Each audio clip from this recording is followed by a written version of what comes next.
Hello Julien. Salut Lucas, salut. Eh ben écoute, je suis ravi de t'avoir pour cette édition. Je vais te laisser te présenter. Déjà merci pour l'invitation, super cool de ta part.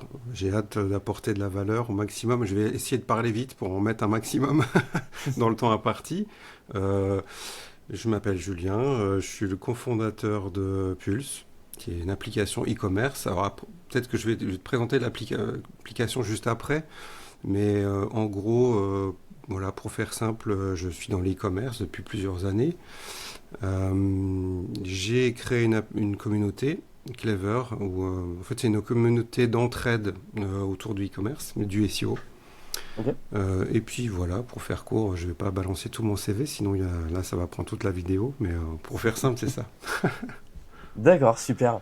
Et donc là aujourd'hui, moi je voulais échanger avec toi. C'était pour le projet que tu viens de lancer récemment, sur lequel tu bossais depuis la fin d'année, Ouais, fin d'année 2025. ouais. Est-ce que tu veux bien nous en parler, nous le résumer en une phrase de ce que c'est? Ouais, alors Pulse, c'est une application e-commerce qui crée des pages produits automatiquement. Elle crée également de l'optimisation de listing produits. Bon, ça parlera pour ceux qui font du e-commerce avec beaucoup de Mhm. produits. Maintenant, elle fait également de la création d'images produits ou de l'amélioration d'images produits données par le client. Et en gros, ça se passe soit par la photo produit qui est donnée par le client. Il peut prendre en photo son produit avec son smartphone et puis générer une page produit automatiquement, sachant que ça prend à peu près 30 secondes pour lui, donc c'est très rapide. Ok. Ça peut se faire aussi avec une URL, ça c'est pour ceux qui sont revendeurs, donc ils peuvent loader l'URL par exemple du produit qui serait sur AliExpress ou sur Amazon. Euh, voilà, donc, et puis le client reçoit une page produit qui est prête à être publiée directement. Elle est optimisée pour la conversion. Elle est optimisée en SEO. Donc il y a toutes les balises SEO. Ça parlera à ceux qui font de l'organique. Donc c'est des produits qui vont ranker très très rapidement. D'accord. Voilà, en 3 clics. Elle fait plein d'autres trucs, mais si j'ai qu'une phrase, en gros, pour résumer, c'est ça. Super. Et qu'est-ce qui fait que tu as choisi le domaine de l'e-commerce? Bah, tout simplement parce que je fais de l'e-commerce. Voilà, Tout tout simplement. simplement. Et donc, comme je fais de l'e-commerce depuis plusieurs années, en fait, alors ça, c'est peut-être un conseil que je peux déjà commencer à donner à ceux qui veulent lancer une app. Ça marchera beaucoup mieux si c'est un business que vous connaissez et que vous vivez, en fait, Ok. tous les jours. Euh, Là, c'était le cas. Et donc, le fait que moi je fasse du e-commerce, je sais très bien les galères surtout qu'on a en e-commerce. Je sais ce que c'est que la journée type d'une personne qui veut vendre un produit. Je sais ce qu'elle doit faire sur sa fiche produit. Et je sais que le temps que ça met aussi, c'est très rébarbatif, c'est très répétitif. Et en fait, moi je me suis dit là, il y a quelque chose à faire. C'est pas possible de passer autant de temps sur cette partie de notre métier qui en fait n'est pas l'endroit où on a la plus de valeur, puisque nous, en e-commerçant, on doit surtout penser à nos stratégies, choisir le bon produit, le mettre devant la bonne personne, surtout là où on doit être bon, et pas le côté, si tu veux, exécution. Euh, Sans compter qu'il y a beaucoup de e-commerçants qui ne savent pas faire de SEO, d'autres à l'inverse qui ne savent pas trop comment décrire le produit pour que ça convertisse, pour que ça transforme le visiteur en acheteur. Et donc moi je savais, en fait je connais ma cible, hein, puisque c'est moi-même la cible. Donc c'est beaucoup plus facile Ça aide. à monter. Et clairement, tu vois, alors pour être un petit peu pour développer ce que je dis, si je peux, hein, Mm. euh, ça serait de dire que ça, c'est un conseil que je donne à tous ceux qui veulent lancer une app. La pire idée, c'est de demander à ChatGPT ou à Claude, donne-moi des idées d'app ou des Ah ouais? idées de problèmes que les gens ont et il faut résoudre avec mon app.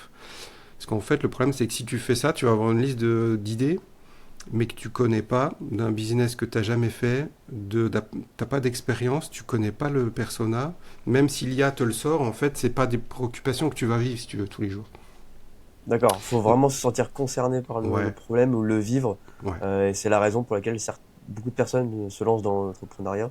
C'est parce qu'ils ont vécu justement ce problème. C'est bien exactement. ça. Tu as exactement résumé le truc. Donc, Ok. il faut chercher, tu vois, si par exemple, je me dis que je vais lancer une app où je vais. L'idée de l'app, c'est. Je suis sur Pinterest et je voudrais que mes images sur Pinterest soient beaucoup plus vues et plus de clics de manière organique sans faire de pub. Bah, si mon idée, ça serait une bonne idée d'ailleurs, d'app. Mais si mon idée d'app c'est ça, c'est mieux si je fais du Pinterest, puisque moi je vais galérer à avoir des images qui sont pas vues, qui n'ont pas de clics, qui n'ont pas de visites, et je sais ce que c'est que la galère de dire putain, il faut que je trouve. Je suis désolé de parler comme ça, je suis un peu franc, mais c'est chiant de se débrouiller dans ce business-là et de se dire si j'avais une app qui me fait ça à ma place, ça serait excellent. Donc ouais, c'est beaucoup plus fort si c'est un problème que tu vis toi-même, euh, plutôt que d'avoir un conseil d'une IA qui te dit fais ça. C'est très peu de chances que ça fonctionne en fait. Ouais, je comprends, je comprends. Personnellement, j'aurais peut-être essayé d'utiliser Gemini, pour lancer la fonction Deep Research. Ouais, Ça permet de faire une étude de marché. Mais après, c'est vrai que comme tu dis, si on connaît pas l'environnement, etc., ça sert à rien. ouais, c'est ça en fait. C'est ce que tu dis, c'est vrai. C'est que l'IA, elle va faire le rôle d'un assistant, d'un super cerveau à ta place. Donc ça, c'est extrêmement précieux. Par contre, elle va pas elle a pas l'instinct. Elle va pas te remplacer ton expérience, tes années, tes soirées que ça marche pas, tes questionnements, tout ça, elle le fait pas quoi. D'accord. Alors, j'ai une question pour toi. Où tu en es au niveau des chiffres avec ton app? Alors là aujourd'hui, on a généré environ 200 000 euros avec Ok? Pulse, sachant que c'est une somme, c'est assez récent parce qu'on a eu toute une période où Pulse n'a pas généré de chiffre d'affaires volontairement puisqu'on l'a laissé en bêta, on l'a fait tester gratuitement par des utilisateurs qui étaient dans le métier. Ça peut être une bonne strat aussi quand on lance une app. Donc on en est là Laisse en bêta. actuellement. Ok. Ouais, Ok. donc Je ouais, connais une personne qui fait un peu la même chose, en tout cas, plutôt période d'essai. Faire la tester en période d'essai, comme ça permet d'avoir un rendu du nombre de personnes qui pourraient derrière acheter, quoi, au final. ouais, c'est exactement ça. Ouais. Mm. Et du coup, bon, on espère. Là, le but, c'est de doubler le chiffre d'affaires qu'on fait actuellement pour 2026. Maintenant, on vit dans un. En fait, quand tu es dans le business des apps, tu peux faire x100 alors que tu l'as pas vu venir. En fait, tout peut se passer. C'est un truc de fou. On peut se dire, ok, on voudrait bien faire x2, mais Mhm. on va peut-être faire x10. En fait, tout dépend de comment l'app est connue, si ça résout un vrai problème. Tout dépend si tu t'adresses au mass market ou pas. En fait, c'est très très aléatoire. Donc, toutes les portes sont ouvertes. Les retours qu'on a là actuellement sont tellement positifs qu'on essaye d'être optimiste. Et moi, j'ai un D'accord. biais optimiste par défaut, donc j'y suis. Il n'y a Mais pas le choix voilà. de toute façon, hein, quand on, quand on se lance, si on se Mais lance et qu'on dit qu'on va pas y arriver, ça sert à rien, quoi. Mais totalement, clairement. Mais ça, tu vois, d'ailleurs, c'est un super sujet. Peut-être on en parlera un petit peu après de ça, le Ouais. côté, Vas-y. si on peut faire juste 5 minutes de mindset, mais c'est hyper important. Je vais à fond dans ce que tu dis, c'est-à-dire, en gros, il y a toutes les raisons de ne pas le faire, en fait, avant de le faire. Donc, si on écoute sa petite voix intérieure qui te dit tout le temps, bah non, non, ça marchera pas, bah ça marchera pas, du coup, forcément, il se passera rien. Ça, il faut pas l'écouter. Mm. C'est ça, c'est ça. Du coup, donc tu fais de très beaux chiffres. J'ai une question. Il y a forcément des coûts derrière. Est-ce que tu sais à peu près quels sont les coûts, quelle marge tu fais avec ton app? Ouais, alors actuellement on est sur une marge qui est... Alors c'est très difficile d'avoir un chiffre précis. Mhm. On va dire, allez, à la louche, on est entre 65 et 70% de marge sur le chiffre Ok, d'affaires brut. Euh, c'est très aléatoire, ça dépend beaucoup de la techno qu'on utilise, ça dépend du nombre d'utilisateurs et du type d'utilisateur qu'on a, puisqu'en fait on ne fait pas la même marge pour tous les clients qu'on fait rentrer dans Pulse. ok. Après, si tu veux, je peux aussi développer un petit peu plus, si ça Ouais, t'intéresse sur ça. je veux bien. Parce que je me disais que tu avais peut-être des coûts d'API ou des choses comme ça, ou peut-être des coûts d'IA éventuellement. Ouais, on a des coûts, on a des frais fixes. Alors pareil, ça c'est très difficile d'avoir en fait un prévisionnel précis parce qu'en fait, les marges changent tout le temps. Parce que En fait, Pulse, si tu veux, c'est un millefeuille technologique dont quelques feuilles sont de l'IA. Donc forcément, l'IA, Mm. ça change de tarif tout le temps. La rentabilité, elle varie, elle fluctue. Bien sûr. Et en plus, nous, on a des clients où en fait, on vend des packs de crédit qui sont pas au même prix en fonction du nombre. Donc on a un coût dégressif. Du coup, un client qui va prendre, je sais pas, 500 euros de crédit, on va marger beaucoup moins que quelqu'un qui va prendre 10 crédits. Donc tout ça, ça se lit, si tu veux, au bout d'un moment sur une période de temps. Mm. Nous, on essaye toujours de toucher un petit peu les coûts. En fait, si tu veux, le truc qu'on va faire, nous, c'est que dans tous les cas, on veut garder la même qualité. Donc ça, c'est vraiment l'urgence principale, la priorité. C'est-à-dire, on va toujours essayer de se dire, écoute, là, sur ce process, est-ce qu'on peut pas gratter un peu? Si c'est au détriment de la qualité du client, on le fait pas. En gros, c'est un peu D'accord. comme ça que ça se passe. Mais ouais, ça Ouais, varie. Mais en gros, ouais, on a 65-70, donc c'est déjà largement confortable, quoi. oui, tu m'étonnes. Vous êtes combien au sein de la boîte? Là, actuellement, dans le noyau dur, on est trois. Trois? D'accord. Ouais, Vous êtes avec. associés ou Oui, plutôt... ouais, on est ouais, associé. Ouais. tous les trois associés. Ok. Ouais. Et bon, autour de ça, il y a Gravite, des gens en e-commerce. On a un petit peu autour de nous petite team, mais qui n'est pas intégré dans Pulse. Mais le noyau dur, c'est trois personnes. Ouais. D'accord, super. Et vous avez pas levé de fonds ou des choses comme ça?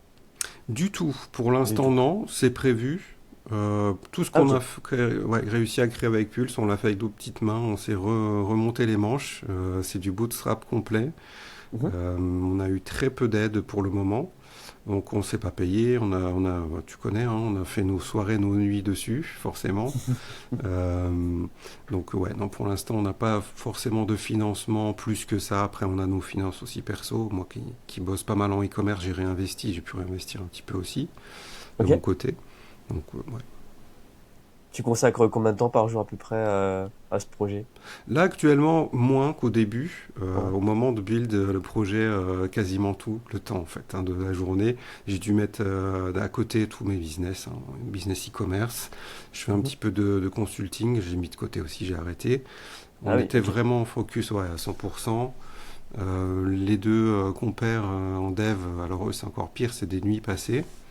Donc ouais, on a vraiment fait full time dessus. En même temps, tu vois, c'est pas vraiment un.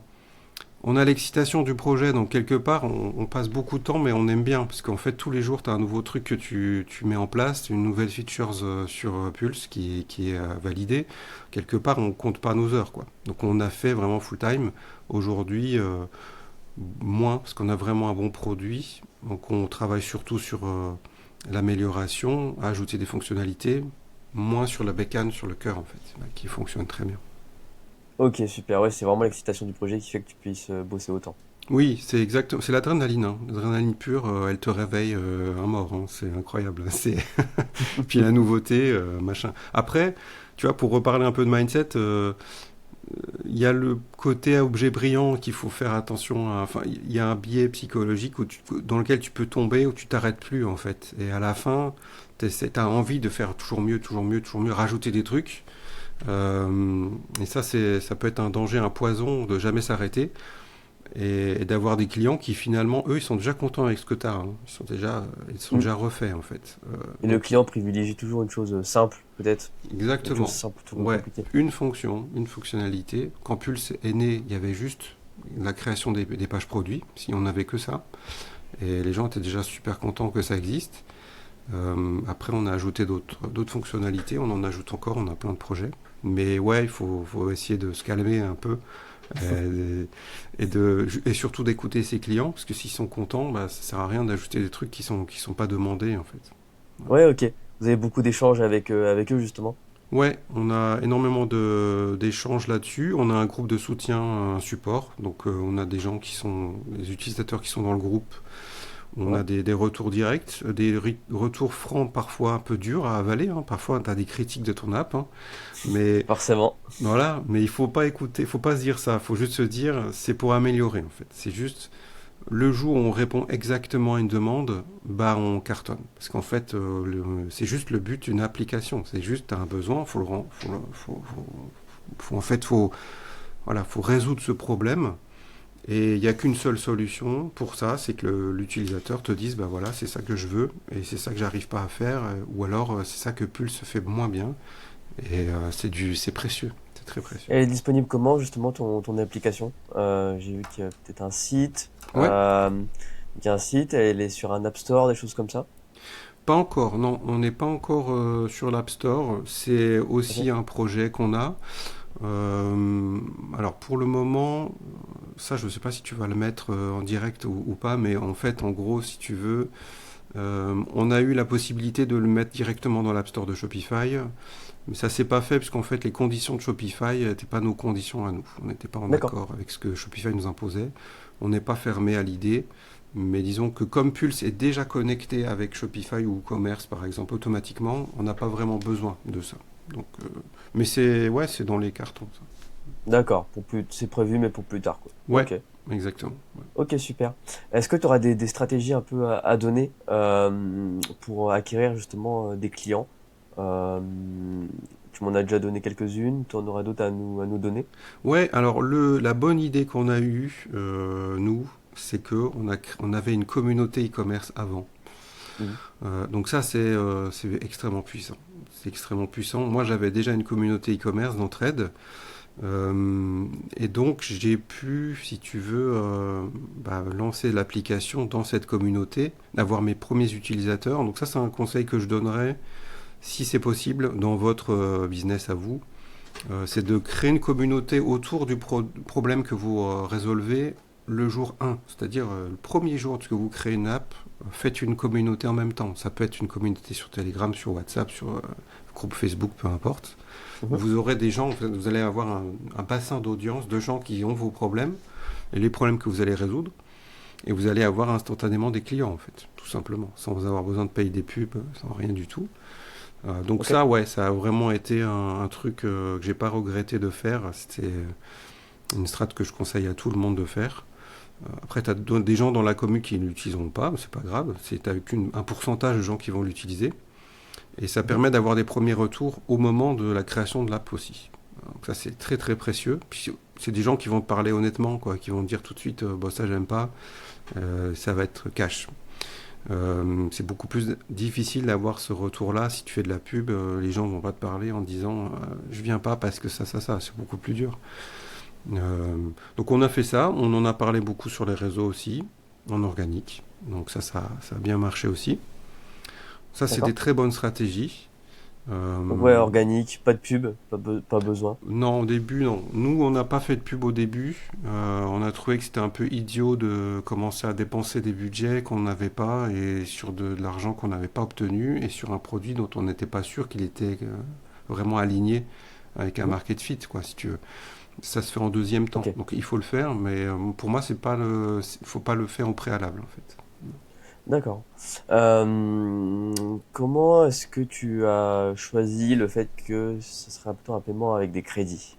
Ah ouais, alors ça, c'est là le sujet aussi. Euh, Alors je vais dire un truc, peut-être nous on est à contre-courant de ce qui se fait beaucoup. Je sais que l'abonnement c'est vraiment le truc que cherchent tous les créateurs. En fait l'abonnement va plus dans l'intérêt des créateurs que du client. Parce Ok. que c'est beaucoup plus confortable pour les fondateurs d'app d'avoir un revenu récurrent, d'avoir des gens qui s'abonnent. Mais nous, on a vraiment placé le client au centre de tout dès le début. Ça, c'est quelque chose que je connaissais déjà en e-commerce, qui marche très très bien. Et on s'est dit quel est l'endroit où le client va être le plus à l'aise, où va avoir le moins de pression. Bah, c'est en fait le pay as you go, quoi. C'est en gros, tu ne payes que ce que tu vas faire sur l'application, c'est tout.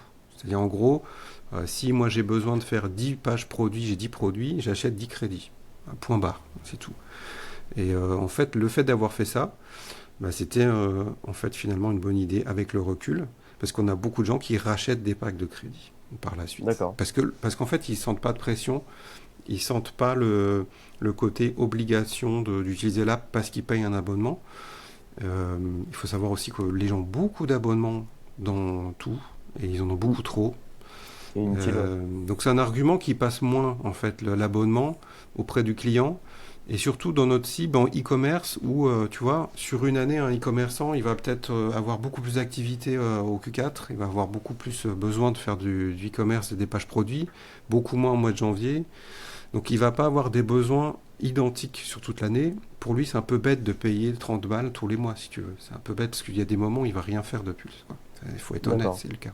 Et Et par contre, il y a même des moments vous, où ils auront besoin de 1000 crédits, quoi. Tu même pour vous, au niveau de la maîtrise peut-être des coûts, c'est peut-être bien aussi, vois. Ouais, au final. c'est totalement bien. Parce qu'en fait, on sait exactement ce que ça nous coûte. Ce que Mm. l'action d'un client effectue sur l'app, on sait ce que ça nous coûte aussi. Et on peut être le plus juste possible sur le coût des crédits. Hein, le but, c'est surtout que ça soit accessible à tout le monde. On ne veut pas faire une app qui soit premium au point où les gens ne puissent pas l'utiliser en termes de coût, c'est pas le but. Donc ouais, c'est vachement mieux. On se ferme pas la porte à l'abonnement, on le fera peut-être. Si des gens sont plus à l'aise avec ça, pour nous, ça change rien. Peut-être Ok. on fera un petit abonnement avec un nombre de crédits à utiliser. Mais clairement, c'est pas la direction qu'on a pris. On n'a pas regretté du tout. Parce que là, comme je te dis, on a énormément de gens parmi tous les utilisateurs qui reprennent plusieurs fois des packs. Donc en fait, c'est plutôt bon signe, quoi. Ouais, ouais, c'est ça, c'est ça. Euh, donc parmi tout ça, est-ce que tu as fait des erreurs dans ton parcours ou même là sur ce projet-là précisément, quelles sont-elles? Alors les erreurs, bon, on n'aime pas parler des erreurs. Là, tu viens de plomber l'ambiance. Là, je suis Ah désolé, mince. on était bien là, mais en Oh fait, bah, tu peux dire que t'en as pas fait et puis c'est bon. voilà, c'est ça. Bah jamais. Ah non, je suis un génie, je fais jamais d'erreurs. Non, non, mais si tu veux, en fait, les erreurs, c'est plutôt, c'est pas vraiment des erreurs. C'est plutôt, en fait, moi, je pars du principe que les erreurs, il faut les faire. En fait, on apprend vachement plus des galères qu'on a et des erreurs et de la perte de temps que quand tout se passe bien. Parce qu'en fait, on ne veut pas refaire, on ne veut pas se resituer dans une situation désagréable et on se dit, bah ça, plus jamais, mais il faut y passer. Donc il faut faire des erreurs assez vite au début. Euh, Peut-être les erreurs qu'on a fait nous, qui peuvent parler à d'autres créateurs d'app, c'est par exemple de rester seul dans son coin à créer quelque chose sans consulter personne. Ça, il faut pas le faire. Nous, on a peut-être eu ça au début parce qu'on est des gens qui avons un sacré caractère et on a beaucoup d'envie, mais on est des styles totalement différents. Et du coup, on était un peu chacun de son côté à bâtir Pulse et ensuite à rassembler tout. Sauf que peut-être qu'il y en avait un qui avait avancé beaucoup trop sur un truc qui n'était pas utile. Et puis un autre qui avait trop de doutes, machin. Donc ça, c'est pas une bonne idée. C'est bien d'être organisé, de rassembler les idées en disant, allez, on part sur ça. Tant que ça, c'est pas validé, on fait pas le reste. C'est bien d'avoir, voilà, d'échanger quand on peut, quand on n'est pas tout seul, bien sûr. Quand vous êtes tout seul, c'est bien aussi de poser des questions à vos proches et à des gens qui sont un peu dans le métier. Faut pas être trop timide avant d'avancer Mhm. trop loin et d'aller loin dans un truc où si ça se trouve, en fait, le client, il attend pas ça, il en veut pas. Donc ça, c'est du temps perdu. Ok. Vérifier le Euh, marché, quoi. Vérifier le ouais, c'est marché, si ça. c'est un besoin. Ouais, ouais. Lever le nez un peu de son guidon, parce que des fois, faut se dire, est-ce que je vais pas trop loin dans une feature, ce qui est pas utile, ce qui est un biais très très souvent le cas chez les créateurs. Voilà, il y a eu ça. En gros, Est-ce qu'il y a une fonctionnalité qui a complètement foiré, entre guillemets? non, là-dessus, je peux pas. Je suis obligé d'être honnête. Non, on n'a pas fait un truc qui n'a pas plu ni. Ouais, pour l'instant, on touche du bois. Tout ce qu'on a Ok. implémenté en Pulse. Après, en même temps, c'est pas parce qu'on est des génies. Hein, c'est juste parce qu'on a vraiment on est connecté au terrain du e-commerce. Donc, on sait vraiment ce que les gens nous disent d'ajouter et on Mhm. le fait. Donc, pour le moment, ça a bien plu. Tout ce qu'on a fait, il n'y a pas eu trop de ratage. Et tu vises un quel public exactement en termes de langue?